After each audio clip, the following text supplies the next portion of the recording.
बड़ी खबर के साथ बुलेटिन का आगाज करते हैं छतरपुर से आ रहे, जहां पे खजुराहो लोकसभा सीट से मीरा यादव का नामांकन रद्द हुआ है। मीरा यादव समाजवादी पार्टी से उम्मीदवार थी। कांग्रेस ने सपा को एक सीट खजुराहो सीट से दी थी और बीजेपी के प्रदेश अध्यक्ष वीडी शर्मा खजुराहो से उम्मीदवार है। हाई प्रोफाइल सीट है और यहां पर देखिए मीरा यादव का नामांकन रद्द हुआ है। ये बड़ी जानकारी, एक बड़ा सेटबैक समाजवादी पार्टी को, इंडिया अलायंस को। देखिए, वोटर लिस्ट की प्रमाणित कॉपी नहीं दी थी। खजुराहो लोकसभा सीट से मीरा यादव का नामांकन रद्द हुआ है। 2 दिन पहले ही हालांकि सपा ने अपना प्रत्याशी बदला था। पहले मनोज यादव को टिकट दिया था और उसके 2 दिन के बाद ही मीरा यादव को टिकट दिया था। अब देखिए, यहाँ पे नामांकन रद्द हुआ है। निवाड़ी से विधायिका रह चुकी हैं मीरा यादव और खजुराहो सीट से अब देखिए मीरा यादव का नामांकन रद्द हुआ है। एक बड़ा सेटबैक। हालांकि मीरा यादव के पति, जो कि समाजवादी पार्टी के दिग्गज नेता भी हैं, उन्होंने फिर से आवेदन किया है कलेक्टर से। अब ऐसे में देखना होगा कि क्या रुख रहता है।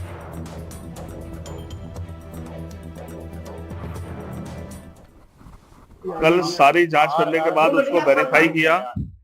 अगर कुछ कमी है, नियमावली में ये नियम है कि अगर कोई कमी रहती है, कोई अनपढ़ उम्मीदवार भी है, तो उसका भी फार्म दुरुस्त कराने की जिम्मेदारी निर्वाचन अधिकारियों संबंध की है। लेकिन कल उसको ओके किया गया। अब उसमें 2 कमी बताई जा रही है कि हमारी वोटर लिस्ट जो है वो सर्टिफाइड कॉपी लगी है पुरानी, और एक जगह 2 जगह दस्तखत होते हैं, उसकी जगह 1 जगह दस्तखत किए गए हैं। तो उसकी वजह ये है कि हमें 2 तारीख को हम लोग अप्लाई किए, 3 तारीख को कॉपी नहीं मिल पाई। जो सर्टिफाइड कॉपी उपलब्ध थी वो लगा दी हमने। भाई, अगर आपको वो खराब दिख रही थी, पुरानी दिख रही, आप बोलते तो हम तुरंत आपको फिर आज तक करा देते रहे, जब तो हमारे पास टाइम था ऑब्जेक्शन के समय तक। तो देखिए, आप मीरा यादव के पति को सुन रहे थे, जो समाजवादी पार्टी के अध्यक्ष भी रहे हैं, दिग्गज नेता रहे हैं समाजवादी पार्टी के। अब उन्होंने कलेक्टर से दोबारा से ये आवेदन किया है। अब ऐसे में देखना होगा कि प्रशासन का, कलेक्टर का क्या रुख रहता है। मीरा यादव के आवेदन में हस्ताक्षर नहीं थे, वोटर लिस्ट की प्रमाणित कॉपी भी नहीं थी।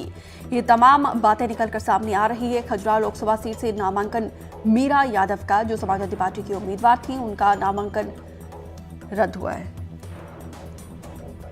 विवेक सोनी ज्यादा जानकारी के साथ जुड़े हैं। विवेक, क्या वजह रही है कि मीरा यादव का नामांकन यहाँ पे रद्द हुआ है? जी बिल्कुल, आपको बताना चाहेंगे, प्राप्त जानकारी के अनुसार ये जो खबर निकल के आ रही है, ये खजुराहो लोकसभा के लिए एक बहुत बड़ी खबर है। आपको बताना चाहें, जो मीरा यादव है, इनका कहना ये है कि 2 तारीख को हमने अपना कॉपी के लिए अप्लाई किया था। जो उनका जो वोटर आई डी कार्ड है, उसकी कॉपी के लिए हमने अप्लाई किया था। 3 तारीख को हमको कॉपी मिली और उनका कहना, उन्होंने प्रशासन पे एक बहुत बड़े आरोप लगाया। उनका कहना ये है कि जो हमारा फॉर्म जो रिजेक्ट किया गया है, तो उनका फॉर्म जो वोटर आईडी कार्ड की संलग्न जो 2 कॉपी नहीं लगाई गई, और जो साइन उनके जो 2 जगह होते हैं, उसमें उनके साइन 1 जगह हुए हैं, और डॉक्यूमेंट में मतलब कमी के कारण उनका जो फॉर्म उनका रिजेक्ट कर दिया गया है।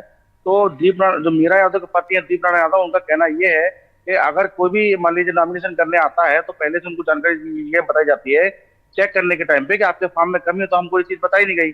हमने प्रॉपर समय लेके हमने नामांकन फॉर्म भरा है, और इस मामले में अब हम सुप्रीम कोर्ट भी जाएंगे और हाई कोर्ट भी जाएंगे, और हम प्रत्याशी अपना उतारेंगे और हम चुनाव लड़ेंगे।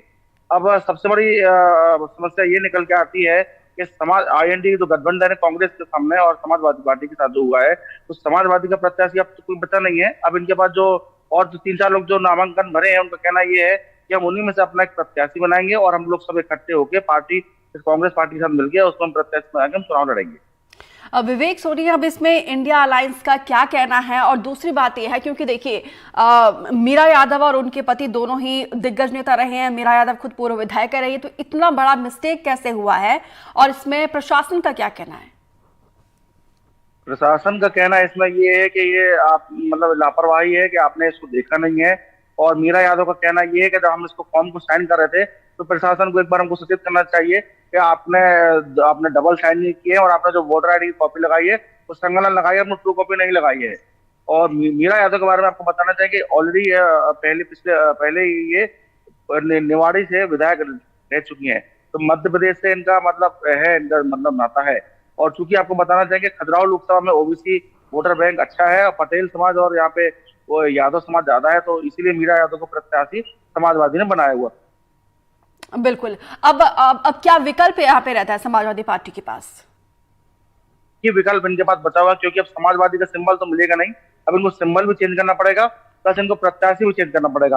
अब सबसे बड़ी बात ये निकल के आती है कि कुछ ही दिन बचे हैं वोटिंग में, 26 अप्रैल को वोटिंग है और आज 5 तारीख हो चुकी है, गिने चुने 15 दिन बचे हैं। उसी 15 दिन में इनको प्रत्याशी भी तय करना है। अब इनको ये देखना है कि जो नामांकन भरा था उसमें से कौन सा प्रत्याशी दमदार है जिसको ये वीडी शर्मा के खिलाफ ये लोग लड़ा सकें, क्योंकि लोगों का कहना ये है कि इतने कम दिनों में ये जो आज ये ऐसा हुआ है, ये बहुत बड़ा मतलब कांग्रेस और सपा के लिए बहुत बड़ा नुकसान हो गया है।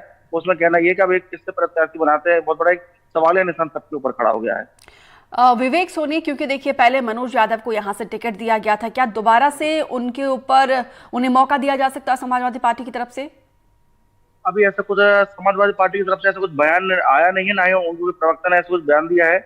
बस क्या अभी देखना ये है कि जो मतलब इनको जो भी लेना है फैसला बहुत जल्द इसलिए लेना पड़ेगा इनको, क्योंकि इनको प्रत्याशी खड़ा करना है, और प्रत्याशी को ऐसा इनको खड़ा करना पड़ेगा जो जो यहाँ का लोकल प्रत्याशी हो, जिसमें लोकल उसकी पकड़ हो, लोकल उसकी पहुंच हो, उसको मान लो जनता को वो जानता हो, ताकि उसको जाने। क्योंकि मनोज यादव को एक बार प्रत्याशी बना के दोबारा उनका नाम कटवा के मीरा यादव जी को दे के फिर दोबारा मनोज यादव को बनाएंगे, तो ये मतलब कहीं ना कहीं ये बड़ी मतलब कंफ्यूजन की स्थिति पैदा होती जा रही है खजुराहो लोकसभा में।